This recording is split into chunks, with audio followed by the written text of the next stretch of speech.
ওহো, কেশবের খেলনা এমন ছড়িয়ে ছিটিয়ে থাকে। বসো।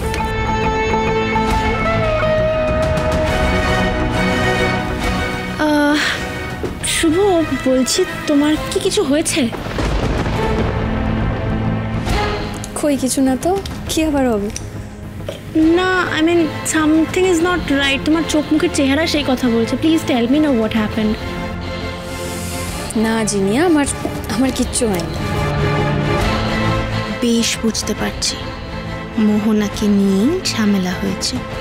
শুভকে আরো ভয় পাইয়ে দিতে হবে। শুভ, ইউ রিমেম্বার আমি বলেছিলাম আমার ফ্রেন্ডের সেই হাজব্যান্ডের অ্যাফেয়ারের কথা? So actually now they are getting divorced. It's so sad না, যে ফর আ থার্ড পার্সন ওদের হ্যাপি ম্যারেজ লাইফটা পুরো রুইন্ড হয়ে যাচ্ছে। So sad.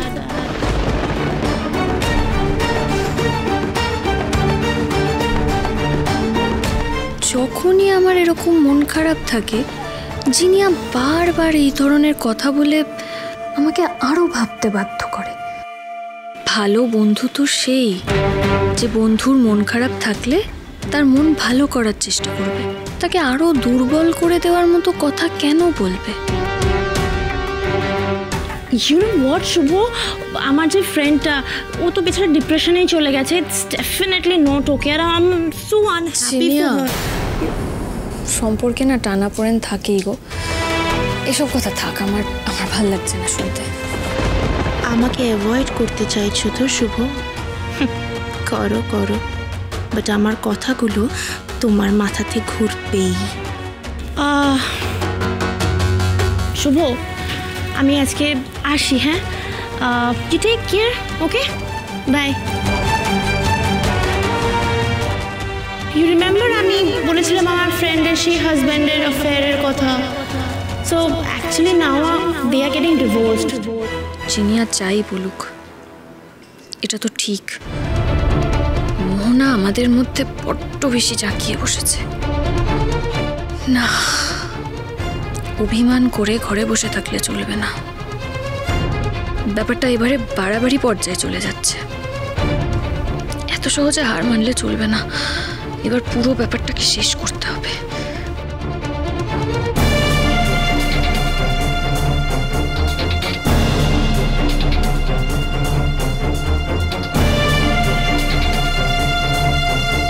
আমি তোমার সঙ্গে দেখা করতে চাই মোহনা, আমার খুব দরকার।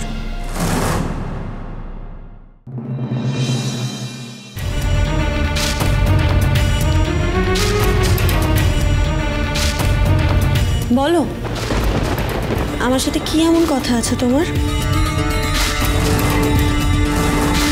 যেটা বাড়িতে বলা যেত না, এখানে এভাবে সবার সামনে বলার মতো কথা নয়? তাই আমার উচিত ছিল অনেক আগে তোমাকে ডেকে এই কথাগুলো বলা। কিন্তু আমার না খালি মনে হচ্ছিল যে কোথাও হয়তো আমি ভুল ভাবছি, আমি ভুল বুঝছি, কিন্তু আর সেটা করা যাবে না। তুমি এক্স্যাক্টলি কি বলতে চাইছো আমায় একটু ক্লিয়ারলি বলবে? শোনো মোহনা, তোমার উপস্থিতি আমার আর আদির বিবাহিত জীবনে অনেক সমস্যার সৃষ্টি করছে।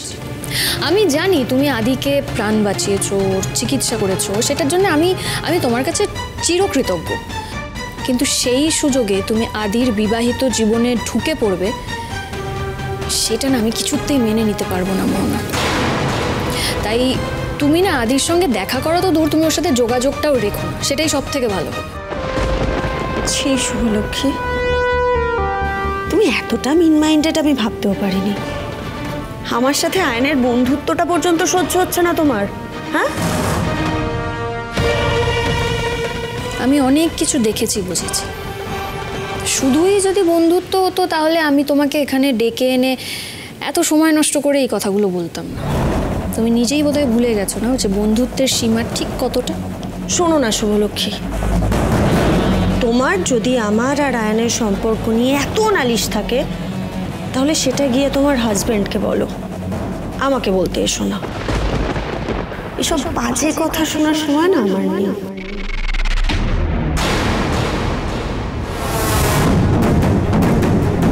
আদি তোমাকে শুধুই বন্ধু ভাবে।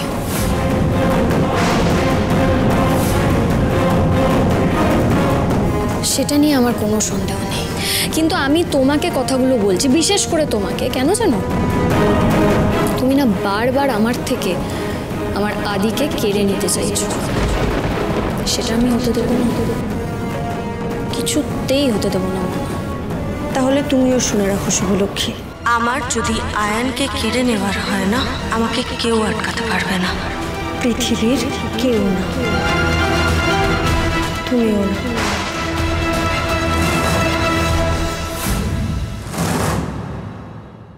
তুমি যা বলছো ভেবে বলছো মোহনা? তুমি জানো কাকে চ্যালেঞ্জ করছো তুমি? আমি আদির বিবাহিত স্ত্রী। একজন স্ত্রীর শক্তি সম্পর্কে আশা করি তোমার ধারণা আছে। আমার ভালোবাসা সম্পর্কেও না তোমার কোনো ধারণা নেই শুভলক্ষ্মী। আজকে আমি যদি চাই না আয়নকে তোমার কাছ থেকে কেড়ে নিতে, তাহলে তুমি কেন? আয়ন নিজেও আটকাতে পারবে না।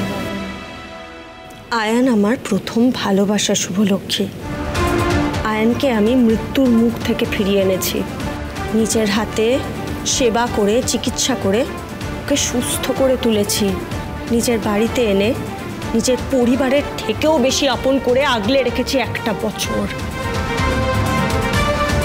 আজকে সেই আয়ন তোমার সাথে থাকে, আমি সেটাও সহ্য করে নিয়েছি, কিন্তু আজকে যখন তুমি আমাকে এসে বলছো আমি যাতে আয়নের সাথে যোগাযোগ না রাখি এবং সেটা আমি সহ্য করে নেব ভাবছো, সেটা তো হবে না শুভলক্ষ্মী।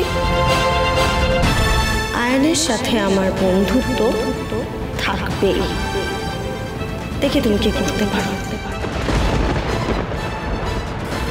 তুমি অসম লড়াইয়ে নেমেছো মোহনা, আমার সত্যি তোমার জন্য খারাপ লাগছে, কারণ তুমি জীবনেও এই লড়াই জিততে পারবে না মোহনা। এই যে চিঠির সিঁদুর দেখছো না, এর জোর না সাংঘাতিক। আমি আদির স্ত্রী, বন্ধু বন্ধুই হয় আর স্ত্রী স্ত্রীই হয়, আমার পাল্লা অনেক ভারী। আমি আদির সন্তানের মা। পৃথিবীর কোনো শক্তি কখনো আমার থেকে আমার আদিকে কেড়ে নিতে পারবে না মোহনা। তোমার নিজের একটা জীবন আছে, তুমি যাও না, গিয়ে নিজের কাজ করো, হেসে খেলে কাটাও জীবনটা। কিন্তু কিন্তু মোহনা, এইভাবে দুজন বিবাহিত নারী পুরুষের মাঝখানে ঢুকে তাদের বিবাহিত জীবনের ফাটল ধরানোর চেষ্টা তুমি করো না মোহনা, তার ফল ভালো হবে না।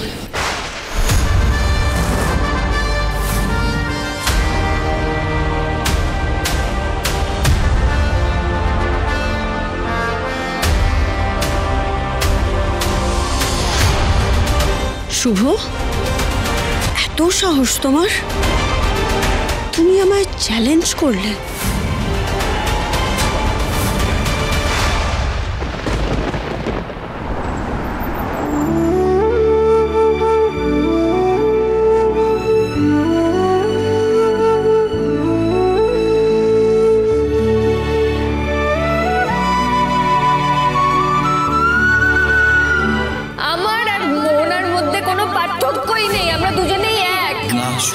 প্লিজ একবার আমার কথাটা শোনো। আমাকে প্লিজ আর কিছু বলতে এসো না। শুভ যে কেন এত ইনসিকিউর ফিল করছে মোহনাকে নিয়ে, এই সিচুয়েশনটা নিয়ে ওর কেন এত ইনসিকিউরিটি কাজ করছে আমি বুঝতে পারছি না। আরে আমার পক্ষে তো মোহনা আর যাই করুক না কেন ওকে ইগনোর করা পসিবল নয়। মোহনার কাছে আমি ইনডেটেড, চিরকাল আমি ঋণী হয়ে থাকবো, আর সেই ঋণ তো আমি আমার লাইফ দিয়েও শোধ করতে পারবো না। আমি তো এটা কোনোদিনও বলতে পারবো না যে আজকে আমি বেঁচে আছি সেটা শুধুমাত্র মোহনার জন্য।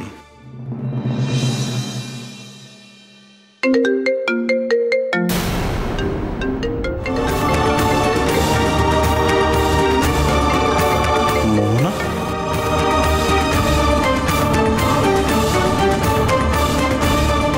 তুমি আমাকে এভাবে কেন অপমান করলে আয়ন?